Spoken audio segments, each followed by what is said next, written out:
So today we're going to be talking about why parents actually just want to be able to afford groceries rather than a national food school program being implemented. And then we're going to be talking about qualifications, okay?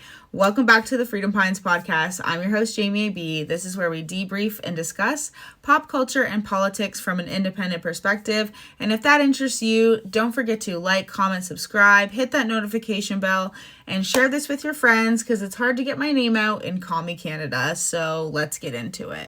I have children with special needs.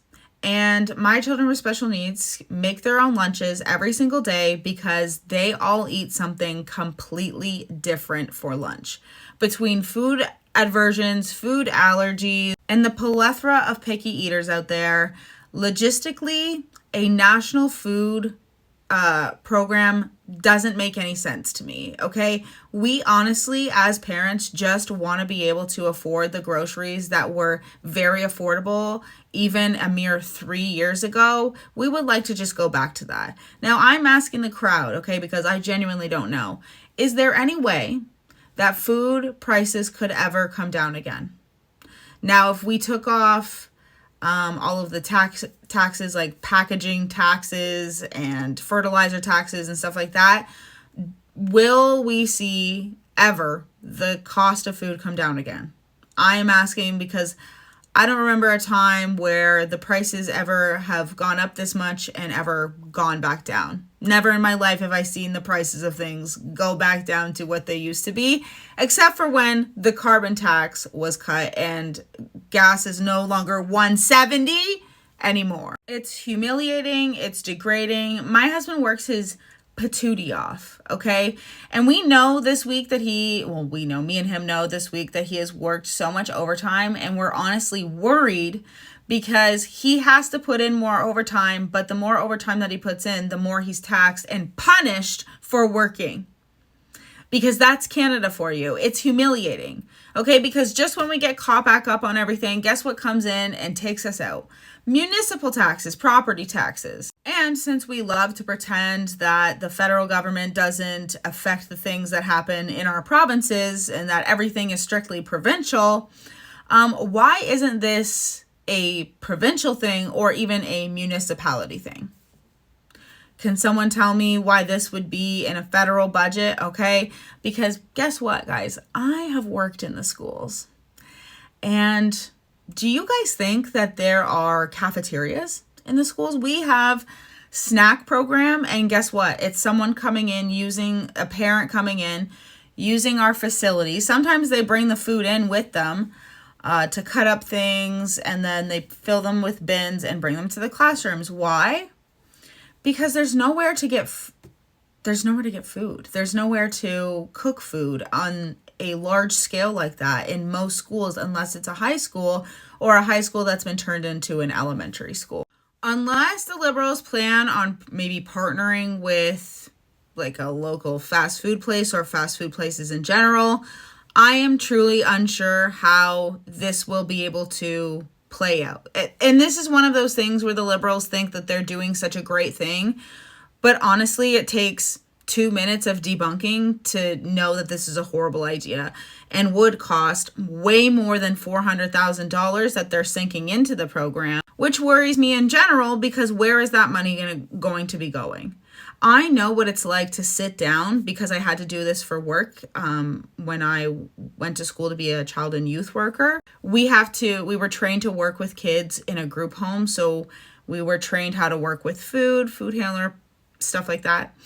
And when you're making a meal plan for kids in a group home, you have to follow the Canadian Food Guide. So that means on a federal level, someone's going to have to make a meal program for students from East to West Coast, and it's going to have to follow the Canadian Food Guide. They act like educators would ever let students go hungry. I've personally paid for students to have lunches if they didn't have one, and most kids order pizza anyways for hot lunch, and then sometimes they're not here, so we take those pizzas, put it in the freezer, and wrap it all up for the kids that maybe one day don't have a lunch and are hungry. So overall, no. This is unrealistic. It's not going to work. This is not what parents like me or most parents want. We just want to be able to go to the grocery store and buy food. Okay?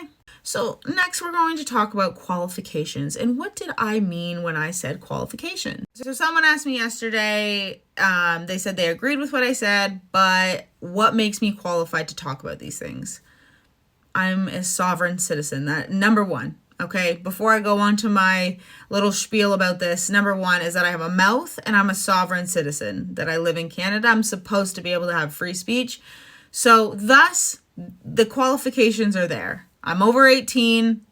I have a voice. That's the qualification. However, I first of all, I went to college and I worked within the schools. So, if I can teach kids with special needs, I think I can have a podcast. But that's the problem. The problem is that the Liberals have done such a damaging thing over the last 5 years that they have made a group of people like blue collar workers, people like me, think that we can't make decisions for ourselves. And that is one of the most dangerous precedents that they have set over the last 5 years. What are my qualifications? That I can criticize the government that's taking so many of our tax dollars, and I vote these people in and they're supposed to be working for me. I know that everybody will comment and say things like they don't work for us. Well, they're supposed to be. So yes, I'm going to yell from the rooftop. When I watched my grandma die a slow, painful death and then got back up, okay, after being injured, got back up, took care of my life. We moved north because I could no longer work after I was injured. And, despite making sacrifices that I've been asked to make for no friggin' reason, those sacrifices are not paying off. So yes, I feel like I have every right to talk about these things. And not only that, you can educate yourself by going to the government website and finding all of your sources for how corrupt they are right then and there. And if you guys ever think that you're not qualified, the only reason I would tell people to maybe not have a podcast to say what they want to say is because you will get so much backlash, especially in the beginning, because these bot farms are, in my opinion, basically snuffing out talent and shoving it aside before it even gets momentum going. Because I was attacked so much more in the beginning than I am right now. But anyways, that is the only reason why I wouldn't suggest people to speak out, only if you're capable of handling the backlash.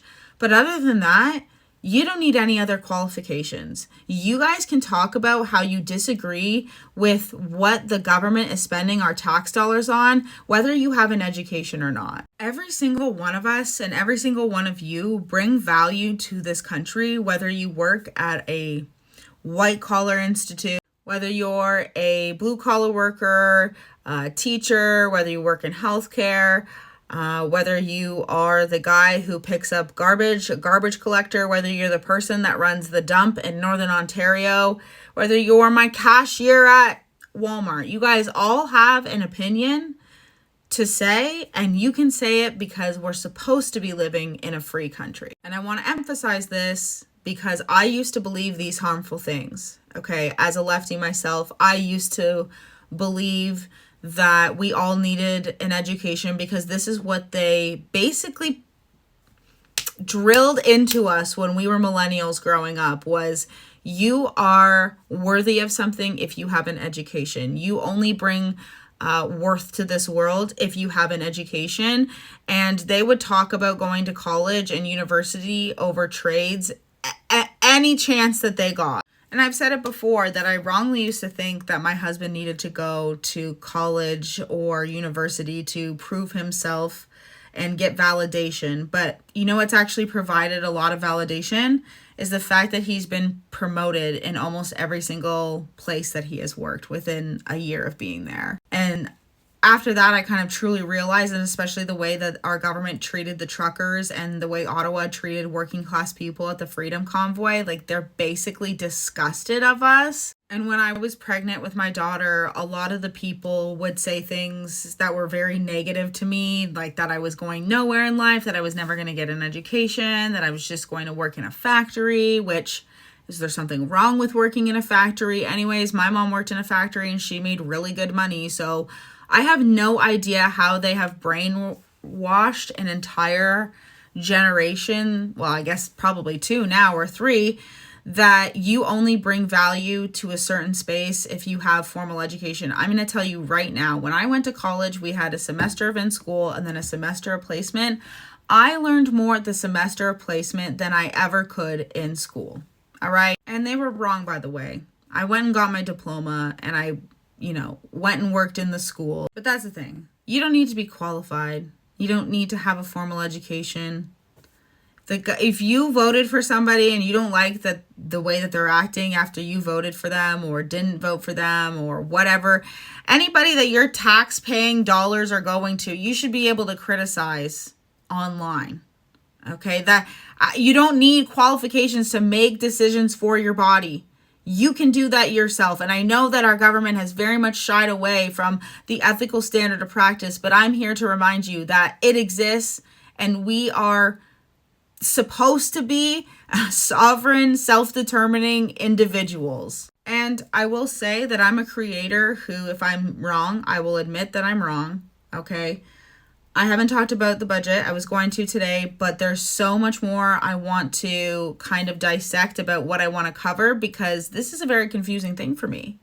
I am not a numbers girly at all. So I think what I'm going to do is wait till the weekend's over, compare the media and what they're saying over the weekend, because there is a lot of valid negative backlash from this. And I'm honestly kind of living for it to the point where I surprisingly agreed with Rachel Gilmore on something. But I haven't talked about it yet because I don't want to come on here and just spew a bunch of stuff. But I knew that I could come on here and talk about this topic and the food program and all of that nonsense. So I know somebody probably meant well when they said that to me yesterday, but it's something that has been reoccurring since I started speaking out in 2023. And it was something I had to get off my chest because I do think it's a massive disservice the Liberals have done to make us think that you have to have some sort of education to make decisions for yourself or even talk about the government. So anyways, guys, I'm going to get going, get reading up on the budget, clean this house, make some food. And I want you guys to remember that you matter. May the odds be ever in your favor. And let's take a deep breath. I will see you guys in the next one. Bye.